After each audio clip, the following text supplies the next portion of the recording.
Hey folks, Mike Johnson here. If it's got wheels and an engine, you're in the right place. On this channel, we dive into car repairs, maintenance tips, and everything you need to keep your ride running smooth. If you're into cars and want to keep learning, don't forget to hit that like button and subscribe. It really helps the channel out. All right, enough talking. Let's get into it. Has this ever happened to you? You jump into the driver's seat of your car, eager to get your kids off to school and work yourself. You turn the key and are about to zoom off, but when you turn the ignition, nothing happens. Maybe a few clicks or sputtering noises from your engine. But otherwise? Nothing happens. You're probably well aware of what's happened here. It's a flat battery, and for some drivers, that means an automatic call to your roadside assistance company. But in fact, if you have the right equipment and a little knowledge, you can solve this problem yourself, jumpstart your engine, and be back on the road in no time. 1. How to start a car battery the right way round. Dead car battery? This has probably happened to you before. You go to turn on the ignition and nothing happens. Maybe you hear a few clicks. Another dead car battery? You need to solve this problem and get your car back on the road, fast. If you're ready, you've already got a good set of jumper cables in your car. Now all you have to do is learn how to jumpstart a car battery. Choosing the right jumper cables. You don't need a lot of tools to jumpstart a car battery. First of all, you need to find a working car to use for starting. Make sure both car owners are comfortable opening the hood and identifying the battery and battery terminals. Flying leads are the most popular tool used to start cars, as they are inexpensive and easy to store. Flying leads generally come in a variety of lengths, from 10 to 20 feet. Some people think that longer cables are better, so you don't have to move a car with a flat battery. But while longer cables are convenient, they can waste energy, because the longer the cable, the longer the energy has to travel. The cable gauge indicates the resistance of the cables. The lower the gauge, the thicker and stronger the cables. 6 gauge is a standard size for flying leads. Safety first. You need to consider all safety risks before carrying out any basic maintenance or repairs on your car. First, make sure young children are in a safe area, away from the engine while you figure out how to skip a dead car battery. Take a moment to read your car's manual. Some vehicles require additional steps for a successful jump. If you don't know what to do, contact your car maintenance center for advice. Assuming your car allows jumping, you need to be careful to avoid dangerous electric shocks. When handling jumper cables, be aware that their function is to transmit electrical current from one car to another. Once one end of the flying leads is connected to a car, don't touch the metal clamps to anything other than the appropriate target. It's also advisable to wear a pair of safety goggles in case any sparks fly.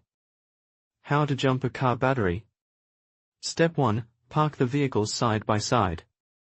Park the functional car so that the vehicles are facing each other, preferably only 18 inches apart, but never touching. For cars with automatic transmissions, place the vehicle in park. For manual transmissions, put the vehicle in neutral. Apply the parking brakes on both, so that neither car moves unexpectedly. Step 2. Both vehicles must be switched off. Apply parking brakes. Both cars must be switched off, with the keys removed. Lay the flying leads on the ground, making sure the clamps don't touch. Now start attaching the flying leads. Open the hood of both cars and locate the batteries. Refer to the owner's manual for battery location, and the battery terminals. Usually, the 2 terminals of each battery will be covered in red or black, with a plus or sign on top. Look at the batteries and make sure you can identify which are positive and which are negative. This distinction is crucial to the success of your jump. If the battery terminals are dirty, wipe them down with a cloth or wire brush. Step 3. Attach a red clamp to the positive terminal of the dead battery. Attach the red positive clamp to the positive plus symbol terminal of the discharged battery. You want a solid connection to the battery terminal, which may require some initial wobbling of the clamps. Step 4. Attach the other red clamp to the positive terminal of the working battery. Attach the positive red clamp on the other side of the flying leads to the positive plus symbol terminal of the working vehicle battery.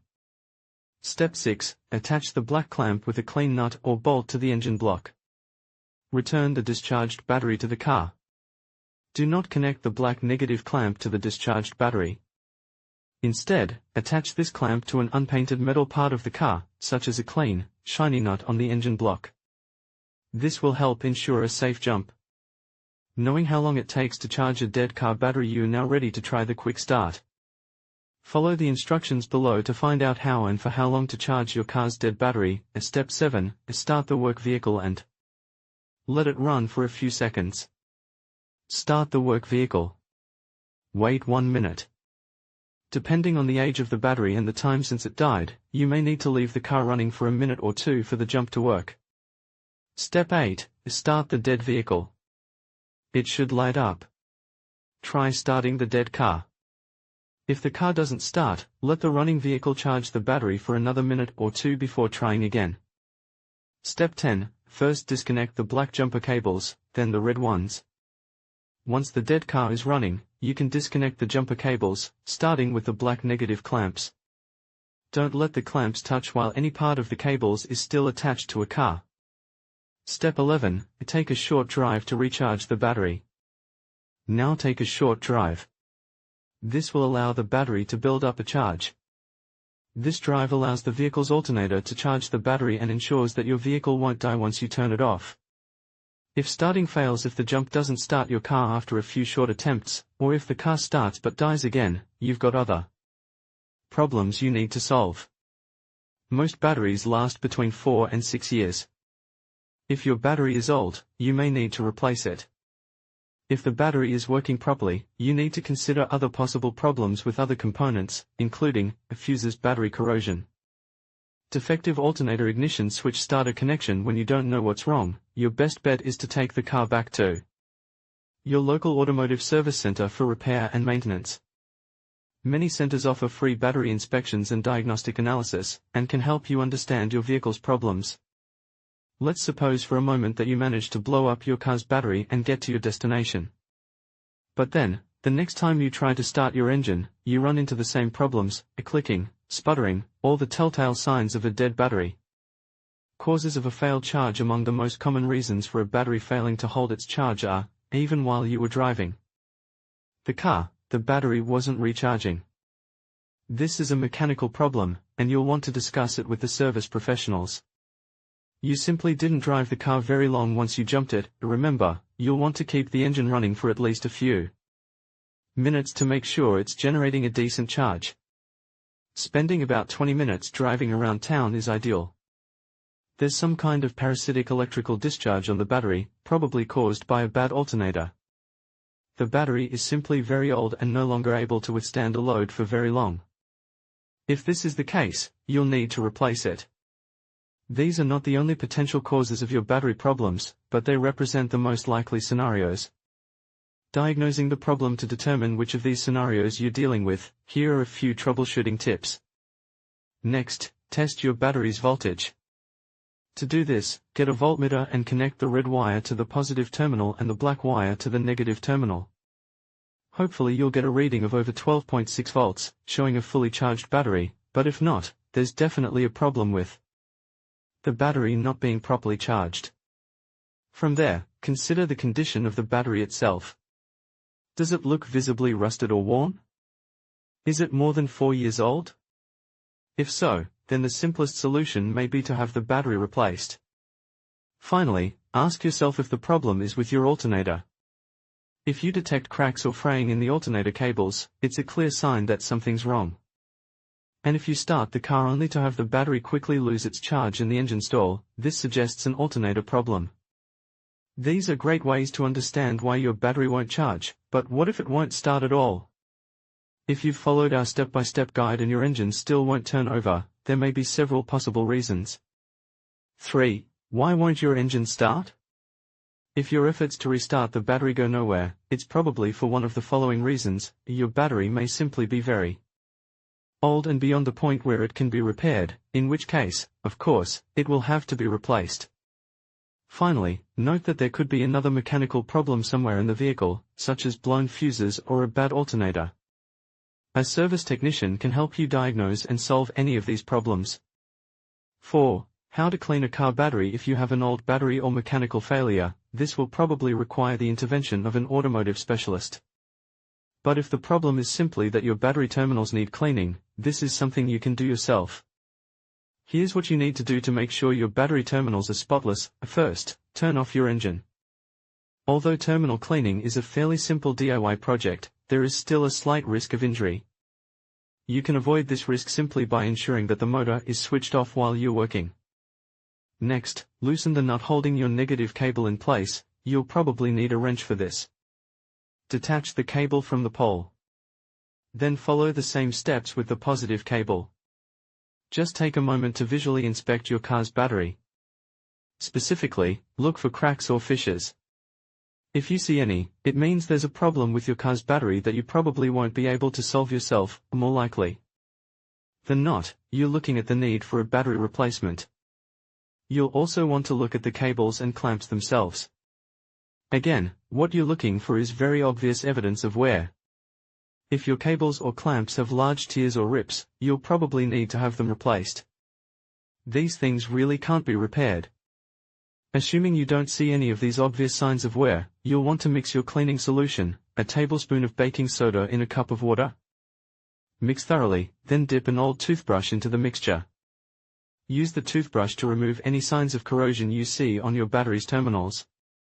Don't be afraid to scrub things thoroughly. You may need to dip your toothbrush in the baking soda mixture a few times as you continue to scrub. When you've finished, use a spray bottle with cold water to rinse off any residue. It's imperative to ensure that all baking soda and corrosion is removed. Next, use an old rag or towel to pat the battery and clamps completely dry. Use a little petroleum jelly to lubricate the terminals. Reattach the cables to their correct terminals. That's the basic guide to cleaning your battery terminals, but here's another approach. If you're on the move and don't have access to the above supplies, see if you can find a Coca-Cola or Pepsi somewhere, and pour it over the terminals. Let it stand for 2 or 3 minutes, then rinse your battery with cold water. Note, you'll want to follow the same basic safety steps we described above, including turning off your engine and disconnecting the cables. If you can't start your car, read our step-by-step guide with photos on how to start a car battery. It may come in handy. 5. How to prevent your battery from dying. Of course, it's best to prevent your battery from dying. This isn't always possible. Eventually, every battery dies, but there are things you can do to extend the life of your battery as long as possible. For a start, make sure you carry out regular battery tests as part of your routine maintenance. Protect your battery from the elements. Park it during winter or summer, whenever possible, and if that's not possible, consider an insulating blanket to protect your battery. If you're going out of town and won't be driving the car for a few weeks, see if a friend can come and bring it up and around the block once or twice, making sure the battery stays charged. Of course, you should also double and triple check to make sure you're not leaving lights or appliances on when the vehicle isn't running. These are major drains on battery life. Battery life is something you can extend with regular preventive maintenance. D%25C3%25A9 Starting a car battery. In conclusion, jump-starting a car battery is a straightforward process that can save you from being stranded. Remember to gather the necessary tools, follow the correct steps, and prioritize safety throughout the procedure. By connecting the cables in the right order and ensuring a secure connection, you can successfully revive your vehicle's battery. Always consult your owner's manual for specific instructions related to your car model. With these tips in mind, you'll be well equipped to handle a dead battery situation confidently. Thank you for watching, and drive safely.